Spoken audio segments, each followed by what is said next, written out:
എല്ലാവർക്കും നമസ്കാരം. ഇന്ന് നമ്മളിവിടെ ചെയ്യുന്നത് വളരെ ടേസ്റ്റി ആയിട്ടുള്ള ഒരു ചിക്കൻ കറിയുടെ റെസിപ്പിയാണ്.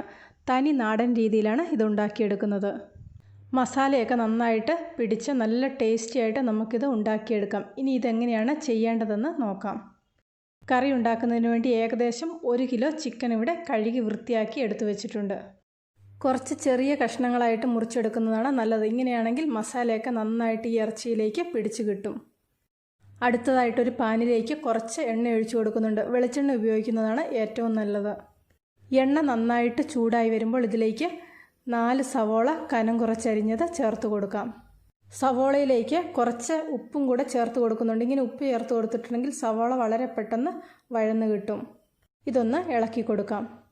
ഈ സവോള നന്നായിട്ടൊന്ന് ഫ്രൈ ചെയ്തെടുക്കണം. അടുത്തതായിട്ട് വേറൊരു പാനിലേക്ക് വളരെ കുറച്ച് എണ്ണ ചേർത്ത് കൊടുക്കുന്നുണ്ട്. എണ്ണ ചൂടായി വരുമ്പോൾ ഇതിലേക്ക് കഴുകി വൃത്തിയാക്കി വെച്ചിരിക്കുന്ന ചിക്കൻ പീസസ് ഓരോന്നായിട്ട് നിരത്തി കൊടുക്കാം. ഇതിലേക്ക് 2 ചെറിയ തക്കാളി മുറിച്ചെടുത്തതും കൂടെ ചേർത്ത് കൊടുക്കുന്നുണ്ട്. വലിയ തക്കാളിയാണെങ്കിൽ ഒരെണ്ണം ചേർത്ത് കൊടുത്താൽ മതി. ഇതൊന്ന് ഇടയ്ക്ക് ഇളക്കി കൊടുക്കാൻ വേണ്ടിയിട്ട് ഓർക്കണം. ഈ സമയത്ത് സവോളയും ഇടയ്ക്കിടയ്ക്കൊന്ന് ഇളക്കി കൊടുക്കാം. ഈ സമയമായപ്പോഴേക്ക് ചിക്കൻ്റെ അകത്തെ വെള്ളമൊക്കെ ഇറങ്ങി വരാൻ തുടങ്ങിയിട്ടുണ്ട്. ഇതൊന്ന് ഇളക്കി കൊടുക്കാം. ഇത് ചെറുതായിട്ടൊന്ന് ഫ്രൈ ചെയ്തെടുക്കണം. ഇതുപോലെ ചിക്കൻ വറക്കുന്ന സമയത്ത് തക്കാളിയും കൂടെ ചേർത്ത് കൊടുക്കുമ്പോൾ ആ തക്കാളിയുടെ ടേസ്റ്റൊക്കെ ചിക്കനിൽ നന്നായിട്ട് പിടിച്ച് നല്ലൊരു ടേസ്റ്റ് കിട്ടും.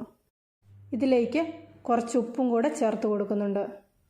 ഇവിടെ ഇപ്പോൾ ചിക്കൻ്റെ അകത്തെ വെള്ളമൊക്കെ നന്നായിട്ട് ഇറങ്ങി വരാൻ തുടങ്ങിയിട്ടുണ്ട്. ഈ സമയത്തൊന്ന് തീ കൂട്ടിയിട്ട് കൊടുക്കാം. ഈ സമയമായപ്പോഴേക്ക് സവാളയൊക്കെ നന്നായിട്ട് വറുത്ത കളറൊക്കെ മാറി വന്നിട്ടുണ്ട്. ഈ കോരി മാറ്റാം. അടുത്തതായിട്ട് ചെയ്യേണ്ടത് സവാള വറുത്ത എണ്ണയിലേക്ക് തന്നെ കുറച്ച് വറ്റൽമുളകും കൂടെ വറുത്തെടുക്കാം. 15-20 വറ്റൽമുളക് നമുക്കിതിന് വേണ്ടിയിട്ട് എടുക്കാം.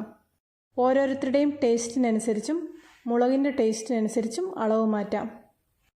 മുളക് എണ്ണയിലേക്ക് ഇട്ട് കൊടുത്ത് ഉടനെ തന്നെ ഇതൊന്ന് ഇളക്കി കൊടുക്കണം. അല്ലെങ്കിൽ ഒരു സൈഡ് മാത്രമായിട്ട് പെട്ടെന്നങ്ങ് കരിഞ്ഞു പോകും. കളർ നന്നായിട്ടൊന്ന് മാറി വരുമ്പോൾ ഇത് എണ്ണയിൽ നിന്ന് കോരി മാറ്റാം. ഇവിടെ ഇപ്പോൾ വറ്റൽമുളക് നന്നായിട്ട് വറുത്ത് വന്നപ്പോൾ എണ്ണയിൽ നിന്ന് കോരി മാറ്റിയിട്ടുണ്ട്. അടുത്തതായിട്ട് ഈ എണ്ണയിലേക്ക് തന്നെ ഇഞ്ചി അരിഞ്ഞതും വെളുത്തുള്ളിയും കൂടെ ചേർത്ത് കൊടുക്കാം. ഏകദേശം 3 ഇടത്തരം കഷ്ണം ഇഞ്ചിയും 1 വെളുത്തുള്ളി മുഴുവനുമാണ് എടുത്തിരിക്കുന്നത്. ചിക്കൻ ഈ ഒരു പരുവത്തിലാണ് വറുത്തെടുക്കേണ്ടത്. ഇഞ്ചിയും വെളുത്തുള്ളിയും നന്നായിട്ടൊന്ന് വഴറ്റിയെടുക്കാം. ഇഞ്ചിയുടെയും വെളുത്തുള്ളിയുടെയും പച്ചരുചി മാറുമ്പോൾ ഇത് എണ്ണയിൽ നിന്ന് കോരി മാറ്റാം. അടുത്തതായിട്ട് ചെയ്യേണ്ടത് ഇഞ്ചിയൊക്കെ വറുത്ത എണ്ണയിൽ തന്നെ ഒരു 3-4 ടേബിൾ സ്പൂൺ തേങ്ങ ചിരകിയതും കൂടെ വറുത്തെടുക്കാം. എടുക്കുന്ന ചിക്കൻ്റെ അളവിനനുസരിച്ച് തേങ്ങ ചിരകിയതിൻ്റെ അളവ് മാറ്റം വരുത്തണം. ഈ തേങ്ങയിലേക്ക് കുറച്ച് കറിവേപ്പിലയും ഒരു 4 പച്ചമുളകും കൂടെ ചേർത്ത് കൊടുക്കുന്നുണ്ട്. പച്ചമുളക് കുറച്ച് എരിവ് കുറഞ്ഞതാണ്. നല്ല എരിവുള്ള പച്ചമുളകാണെങ്കിൽ ഇതിൻ്റെ അകത്തെ ഈ കുരു മാറ്റിയതിന് ശേഷം വേണം ഇതിലേക്ക് ചേർത്ത് കൊടുക്കാൻ. ഓരോരുത്തരുടെയും എരിവിനനുസരിച്ച് പച്ചമുളക് എങ്ങനെയാണ് ചേർക്കേണ്ടതെന്ന് തീരുമാനിക്കാം. തേങ്ങ ബ്രൗൺ കളറാകുന്നത് വരെ വറുത്തെടുക്കാം. ഞാനിവിടെ ഒരുപാട് ബ്രൗൺ കളറാകുന്നത് വരെ വറക്കുന്നില്ല. അങ്ങനെ വേണ്ടവർക്ക് അങ്ങനെ ചെയ്തെടുക്കാം.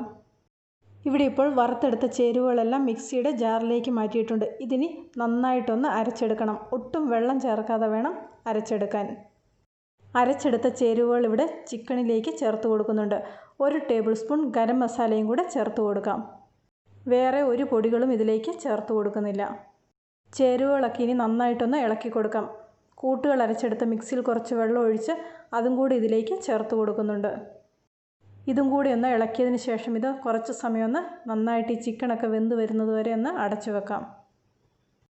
ഞാനിവിടെ ഒരുപാട് ഗ്രേവി ഇല്ലാതെയാണ് ഇതുണ്ടാക്കിയെടുക്കുന്നത്. ഗ്രേവി കൂടുതൽ വേണമെന്നുള്ളവർക്ക് ഇതിനനുസരിച്ച് ചേരുവകളുടെ അളവും വെള്ളത്തിൻ്റെ അളവും മാറ്റാം. ഇതിനി ഒരു കുറച്ച് സമയം അടച്ചു വെച്ച് വേവിച്ചെടുക്കാം. ഇവിടെ ഇപ്പോൾ ചിക്കൻ നന്നായിട്ട് വെന്ത് ഈ ചേരുവകളൊക്കെ ഈ ചിക്കനിലേക്ക് നന്നായിട്ട് പിടിച്ചു വന്നിട്ടുണ്ട്.